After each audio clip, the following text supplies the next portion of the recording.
Your favorite NHL team might suck, and I'm here to tell you why.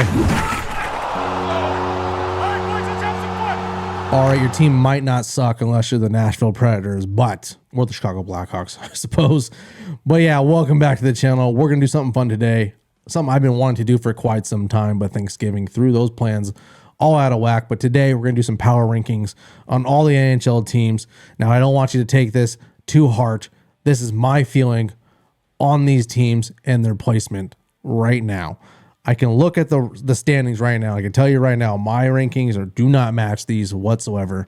I'm purely judging my rankings based on how they've played so far, and I'm thinking out into the pasture of the playoffs. So if these teams make the playoffs, this is how I have them ranked. All right. So don't crucify me in the comments for this. All right.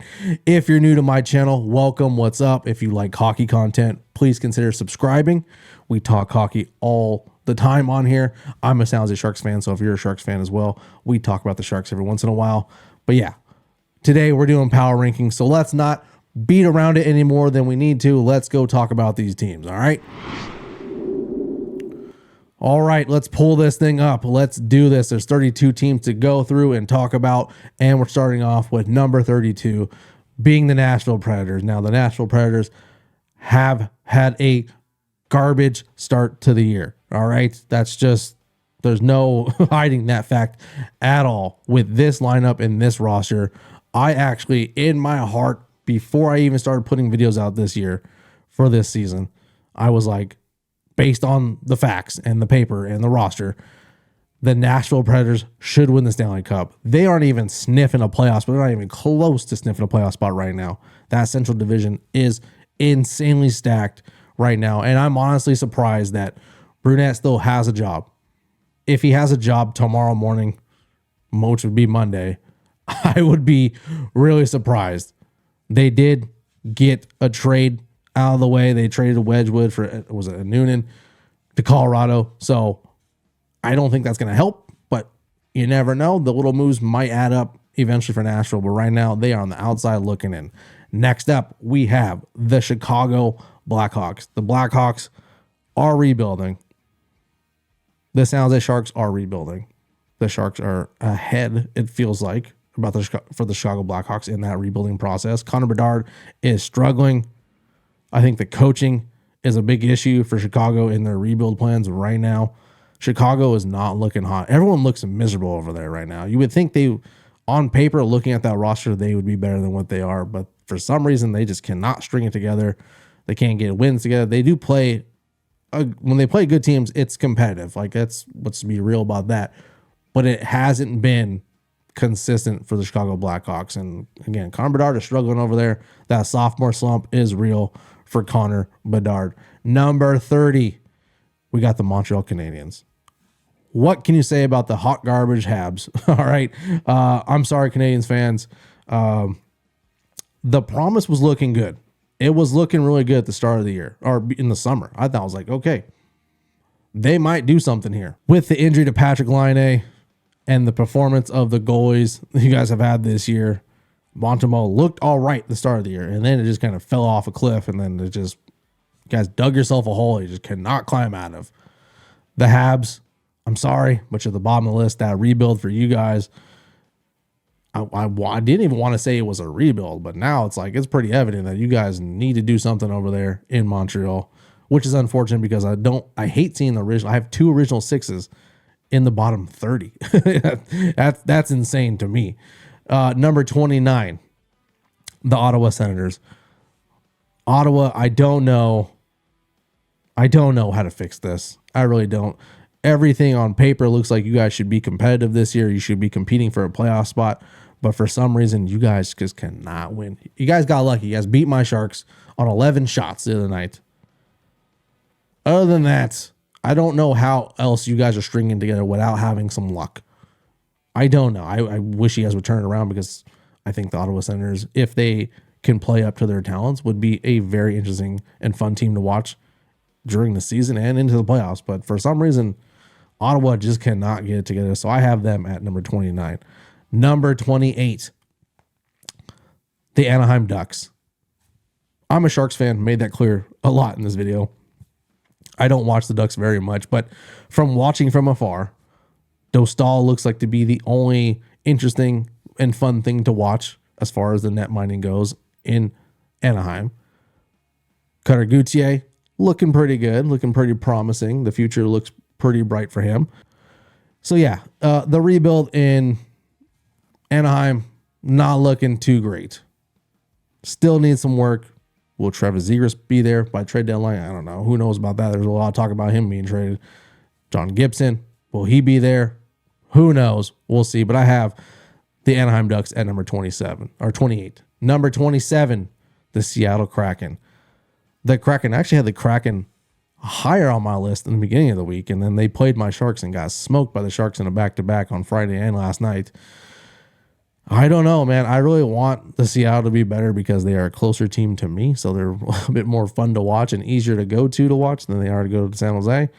But the Seattle Kraken, very much like the Ottawa Senators, they have a good team on paper. They just can't. For some reason, they can't put it together. I don't know. I like the play of Joey Decord. I want to see Matty Beniers do better than what he's been doing. Yanni Gourde, will he even? There's talk that he might be traded at the trade deadline. I don't know, man. I don't know how this team is really going to turn things around right now. They're very mediocre right now. I have them at number 27 because they just really haven't showed me pretty much anything at all this year. The homestand they just had where they strung together, 5 or 6 wins, that was impressive, but then things just fell off after that point. Number 26, we have my San Jose Sharks. They're not hot garbage this year. They were last year. They were tough to watch last year. This year, things have switched around. All right. They're 9, 13, and 5. Of those 5 overtime losses, they were in those games. This could easily be a 12-win team, a 13-win team right now. They're rebuilding. Macklin Celebrini is for real. Go watch my Macklin Celebrini I just put out today. The San Jose Sharks are, it feels like 2 or 3 years ahead of the Chicago Blackhawks in their rebuild at this current time right now. The San Jose Sharks are fun to watch. Way better than last year. That's for sure. If they're going to tank, I hope they don't, but I will not mind another first overall pick because that prospect pool is looking pretty dope. So I have the San Jose Sharks at number 26. Number 25, I have the New York Islanders. I've talked not at all about the New York Islanders for a good reason, because they are a very boring team to watch for me. I've mentioned it a couple times in some of my videos, some of my preview videos, that I fully expect the Islanders to fall off at this time of year right now. They were struggling. They kept blowing leads, kept losing in the third period. They did get a win. Was it last night? But other than that, the Islanders, for me, I have no interest in watching the Islanders whatsoever. They're very mediocre to me. All right. If they don't fall off and they somehow manage to fight and get a playoff spot, I would be shocked as hell. Number 24, we got the Utah Hockey Club. The Utah Hockey Club is a very hot and cold team to me. They're more cold than they are hot. They're fun to watch because they're the new team in the league, well, the new destination in the league. The team looks like it has some upside. That rebuild that they're kind of coming out of a little bit, kind of going in an upward trajectory. It looks good in Utah for right now. But again, the honeymoon phase is over for the Utah Hockey Club. They have been humbled. That energy, that new team energy, seems to have faded a little bit from the outside looking in. So I got them at number 24. Very fun team to watch, very young team to watch. I fully expect them to be a very good team in the next 2 to 3 years. Just right now, I'm not really feeling it a whole lot at the moment. Number 23, the Columbus Blue Jackets. For me, the Blue Jackets were one of those blue-collar teams at the start of the year where, we know what happened in the beginning of the year, the tragedy of Johnny Gaudreau. I didn't know if this team could rebound from this. I didn't know if the team that they have without him would be any good.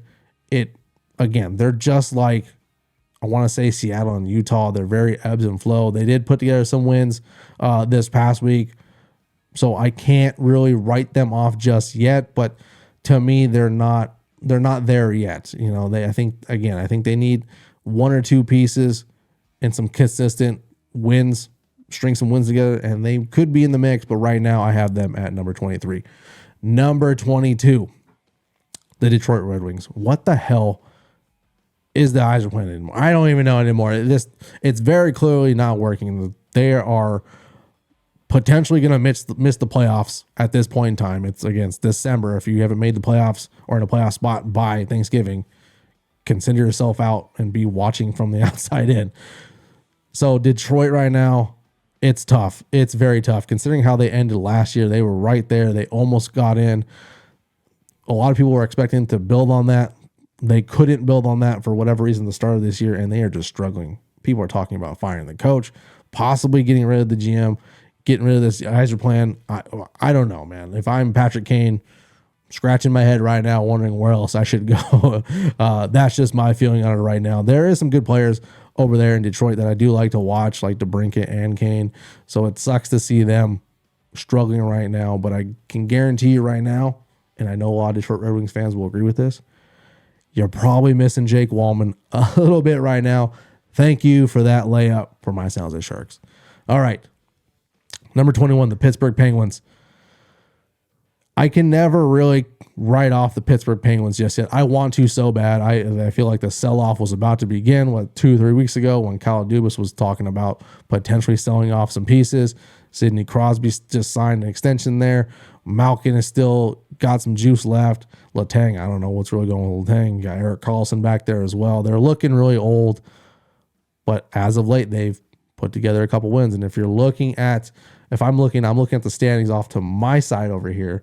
Let's see where they're at right now.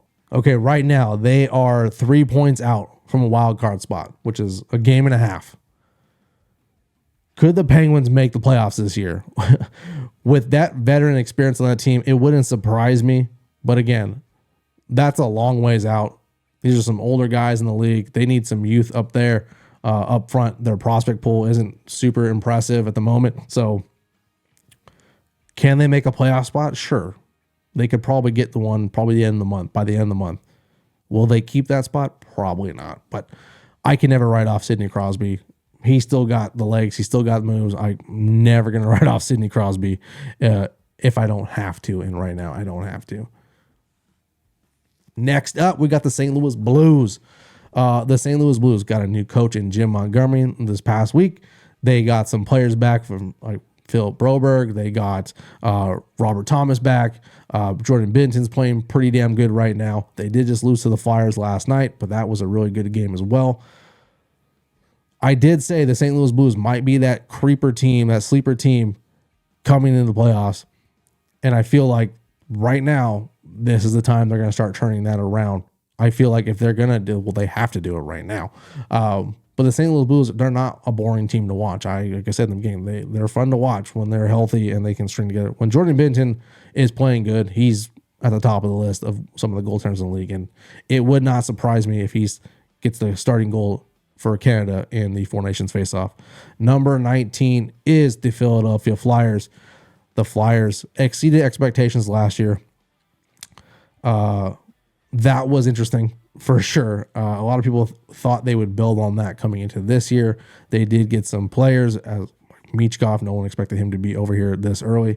So the anticipation or the expectations for the Philadelphia Flyers, the level, the bar was raised this summer coming into this season, and they just kind of were flat to start with.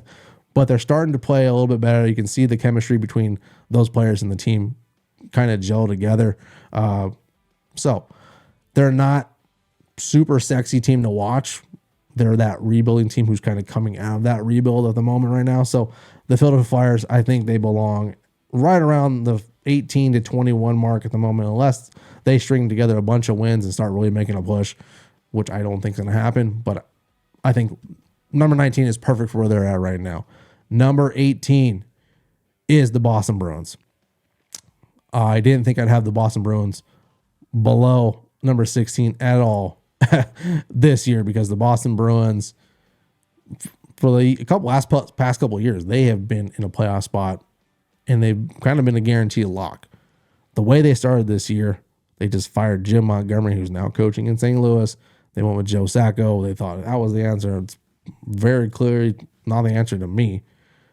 I think the GM needs to get the axe, and they really need to get that kind of rebuild kind of going, that process going over there in Boston, because the goal scoring in Boston is looking very slim right now. The goaltending has some bumps and bruises right now. It's got some issues, but I don't think that's a problem that's going to last probably past this season. The goal scoring for me is the Boston Bruins issue right now. So I got them at number 18. They're sniffing a playoff spot. They were in a wild card spot at the beginning of the week. Now they're on the outside looking in. Number 17, the Buffalo Sabres. They're right there. They're right behind the Boston Bruins. That if there's one team I can say, I feel confident in saying that they might make a real push for the playoffs this year, it might be a surprise, it's the Buffalo Sabres. They came to the West Coast. They got some wins out here. They look pretty impressive. I think they might need one or two pieces come the playoff. The trade deadline. If they can get those and can play consistently, get some good goaltending, the Buffalo Sabres, they might be knocking on the door for a playoff spot. Number 16. We're in top 16 now. We're talking about playoff teams. The Vancouver Canucks. They're having a hard time at home. That as much is very clear. They did get a win today. DeBrus did get himself a nice little hat trick. That was nice. But playing at home has been an issue for the Vancouver Canucks. Playing on the road has been awesome for you Vancouver Canucks fans. You guys have been injured for the last month and a half. You did just get back Brock Besser, so that's cool. I'm excited to see him play again. He's one of my favorite American players to watch play.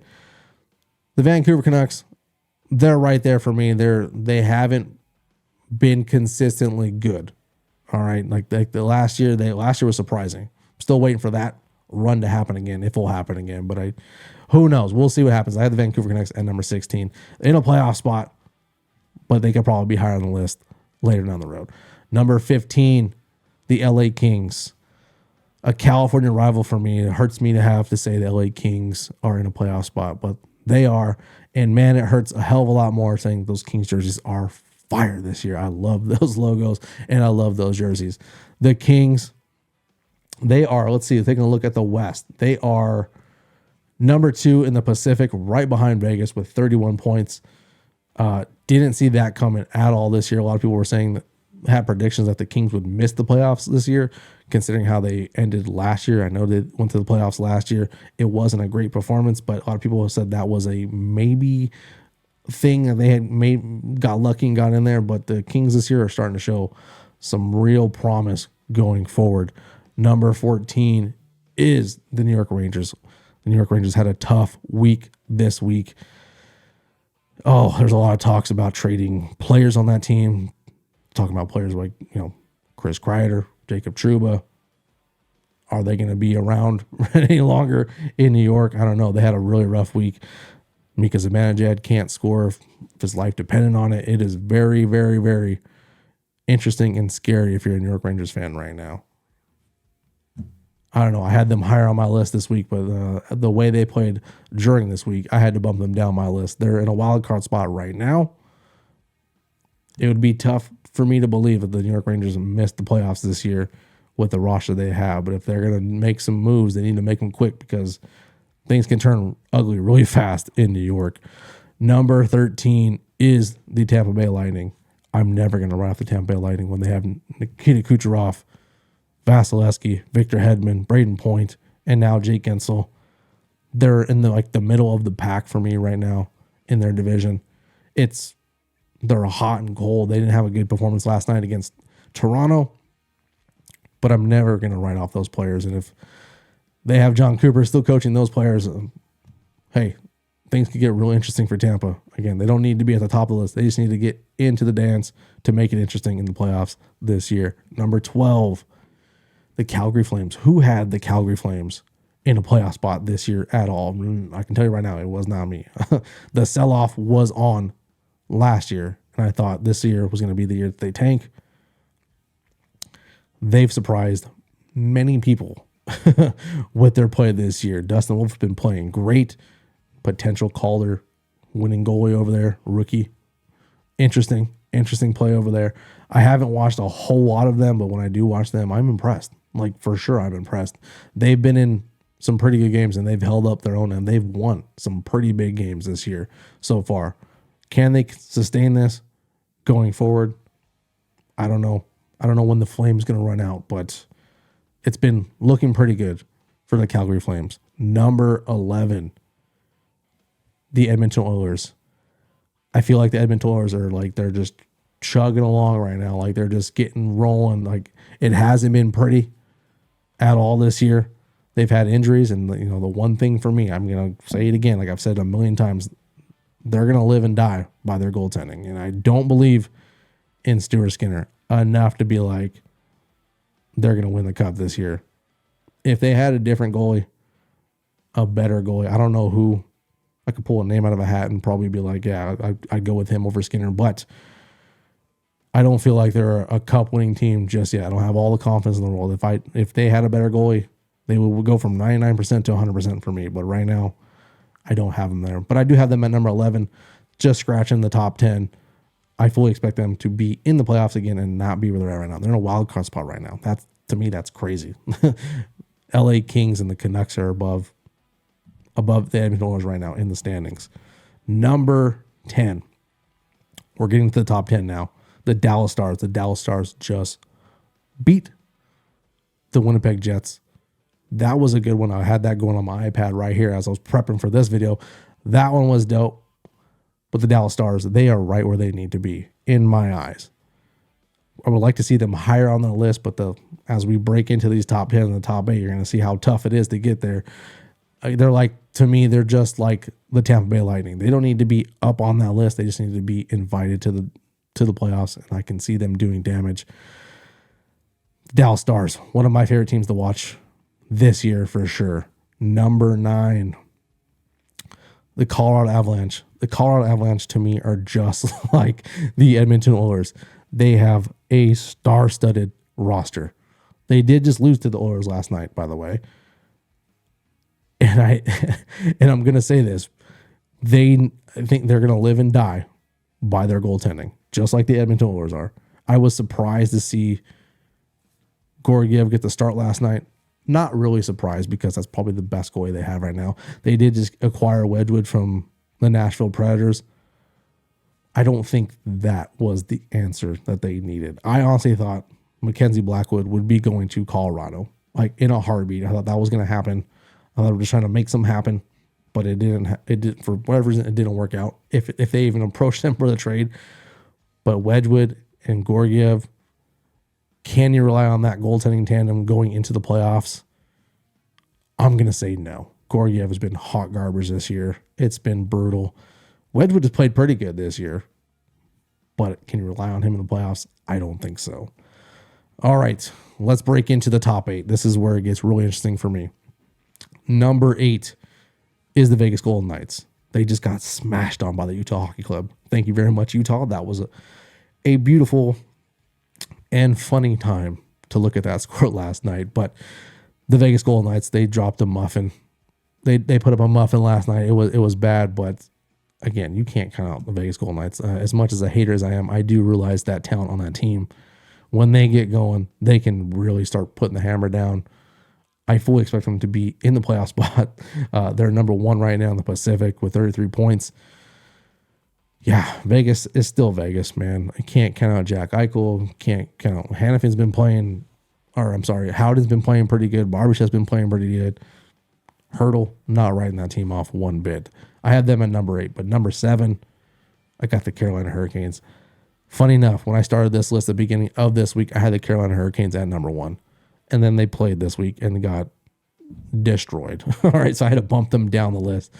The Carolina Hurricanes, again, I thought they would have a fall off year based on how they approached their offseason this past year, but they've been in the mix. They played pretty good games this year, albeit the last 2 games haven't been great, but they are definitely in the top 8, and I can see them scratching their way through the playoffs and being like that tough-nosed team that, will have to fight their way through, kind of like how the Florida Panthers did their first year they went to the Cup. Was it 2 years ago? Number 6, the New Jersey Devils. I want to put the Devils higher. I really do, but they're one of those teams like they're hot and cold. They are a lot more hot than they are cold, but every time I've watched them, it seems like they're missing like something. I don't know what it is. I want to say it's like effort.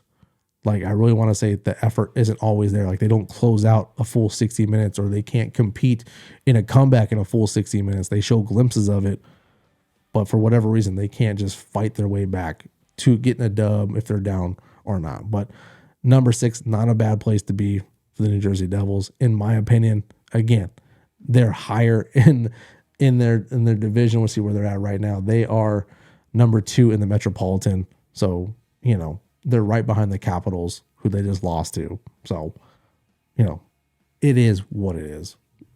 New Jersey Devils still in the playoff spot for sure.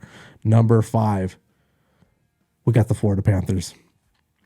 I'm never going to count the Florida Panthers out. Not with this roster. They might not be at the top of the league. They might not be the flashiest team. They might be scoring a bunch of goals, although they did score a bunch of goals last night. That was interesting. But yeah, the Florida Panthers, man, like as long as, again, if they have that roster, I'm not counting them out at all. When the playoffs come, they turn into a completely different animal. I fully expect them to be competing again for a back-to-back championship. I'm not going to say they're going to win. I'm saying they could do it, but don't count out the Panthers at all. Number 4, the Toronto Maple Leafs. Oh, I can never really tell what to do with the Maple Leafs. They're one of those teams. They're just like, they're incredibly talented, but can they put it together when the time comes? And that time is always in the playoffs, and it's always been the answer of no. I'm going to short sell the Toronto Maple Leafs when playoffs come, although they have looked better this year. Mitch Marner's playing better. Tavares is looking like he's trying to earn more money to stay with the Toronto Maple Leafs. Austin Matthews has been out. He just came back. William Nylander, he still looks like a freaking stud. The goaltending's been pretty good. Craig Berube being there has definitely helped. It's changed that team around a little bit. So I wouldn't be surprised if the Toronto Maple Leafs got past the first round, but I don't see them getting past the second round at all at this current time right now. Number 3 is the Washington Capitals. Who had the Washington Capitals where they're at right now? Definitely I did not. I did not have them at number 3 this year. They're out without Alex Ovechkin, who was leading the league in goals at one point in time this league until he got hurt. Connor McMichael is looking crazy good as far as a long-term prospect. He's scoring a lot of goals. It looks like he's going to be a good key piece for that team going forward. They're doing without Oshie, who knows if he's coming back at all. The goaltending has been pretty good, been keeping him in games. So yeah, the Washington Capitals, I didn't have them at all, even in a playoff spot this year, considering how they got swept last year.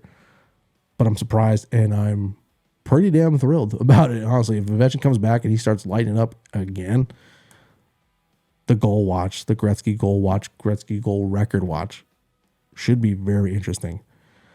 Number 2 and number 1, before I hit these buttons, these could easily flip-flop back and forth, like easily. But number 2, I have the Minnesota Wild. The Minnesota Wild are for real. If you haven't watched my video on the Minnesota Wild I did earlier this year, or early in the season, was it a month ago? Go watch it, because everything I've talked about in that video has come true to some degree. The Minnesota Wild are for real. Kaprizov's playing great. Gustafson's playing great. When he's in the net, Fleury plays pretty damn decent. He's a decent backup at this point. The defense is playing insanely good right now. There's not a whole lot I can complain about the Minnesota Wild right now. I'm happy for you Minnesota Wild fans to have a team that is this good. The state of hockey deserves a good hockey team, and you guys got one. I'm really looking forward to see if they can sustain this. Right now, they are, let's see, are they tied? Let's see. Let's look at the division again. They're tied right now with the Winnipeg Jets. Number 1 and number 2. This could be a neck and neck race to the end of the season. And it's a really good one. I'm super stoked for you Minnesota Wild fans. Which brings us to number 1. That's the Winnipeg Jets.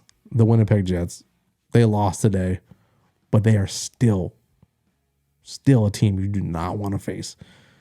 I thought after last year's playoffs, there might be some fall off after some coaching changes, but none of that has happened at all. If anything, they got better this year.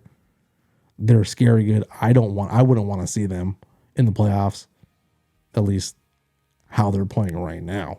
Last year was a different story, but I digress. But the Winnipeg Jets are for real, and I fully expect them and the Wild, again, to be fighting neck and neck until the end of the season. Oh, let's take a look at the playoffs really quick, all right? Let's see how the matchups are looking. Looking at the Western Conference, we got the Winnipeg Jets at number 1, and then what's interesting to me, and this is going to be ever-changing, I think, this year, is the wild card spots. The Edmonton Oilers and the Calgary Flames currently hold those right now. Very interesting, considering both those teams are in Alberta, and I would love to see a Battle of Alberta in the playoffs again. Do I think Calgary sustains this year? I don't know. I thought they wouldn't, but here we are. What's interesting to me is the LA Kings in that mix as well. Again, the Kings are surprising a lot of people this year. Surprising me for sure. Looking at the Eastern Conference, the Washington Capitals right now are holding it down with the number 1 seed. Surprisingly, very interesting to see. Again, the New York Rangers have fallen into a wild card spot right now. The Philadelphia Flyers hold that second one. I don't think the Flyers hold that very much longer, but who knows? I wouldn't be surprised, if I'm going to be honest with you, right? The way they played last year, the push they made, if they had strung together some wins at the end of last year, they would have been in the playoffs. So hopefully they build on that idea and they don't want that gut feeling anymore. So again, I wouldn't be surprised if the Philadelphia Flyers actually make it. Am I expecting it? No. All right. Let's wrap it up. Let's do the damn thing. All right. Let me know down in the comments about your thoughts on these rankings. Am I smoking crack? There's a lot of teams on this list that are higher on the standings in my rankings. So let me know if I'm tripping or not. Again, if you're new to my channel, do me a favor, hit that like button, hit that subscribe button, because we're talking about hockey all season long. When the playoffs come, you know what we're doing in the playoffs. I appreciate all the likes. I appreciate all the views. You guys have a good one, and I will catch you guys in the next one. Peace out, homies. Have a good one.